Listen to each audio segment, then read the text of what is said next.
COVID-19 has been hitting Minnesota the hardest this month as positive cases continue to go beyond 4,000. Here in Olmsted County, health officials say the increase in cases is making it hard to contact trace.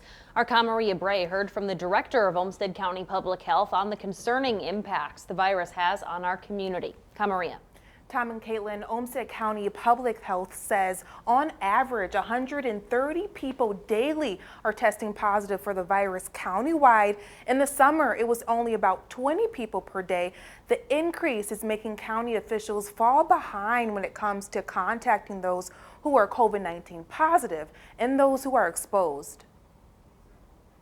This virus is running fast. We've been running basically as fast as it to keep up with it, but it's getting further and further ahead of us now, and as much resources we're pumping into this, we're redlining our system, and we're really not able to keep up with it at this point. He says it could take days for those who are COVID positive to hear back from the county. And, at this time right now, really making an attempt to reach priority cases, people that work in long-term care facilities and other cases that may represent a potential higher risk for the community.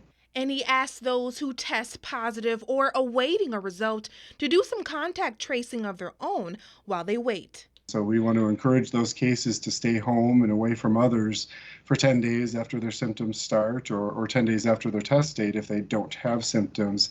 And if you can, if it's possible, go ahead and start talking to the people that you've spent a lot of time with, your household contacts, family, friends that you've been in close contact with that you're able to get a hold of. In terms of COVID hospitalizations, Briggs says the county is seeing nearly 5 daily. But the hopeful news of progress of a vaccine sheds a light on the number of lives that could be saved. It is realistic, I think, at this point for us to start talking about the first doses of vaccine arriving in Olmsted County sometime in late December or early January.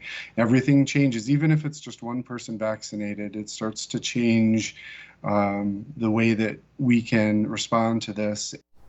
County health officials say those who test positive should make a list of people they had contact with starting 2 days before their symptoms began. In the studio, Maria Bray, KTDC News.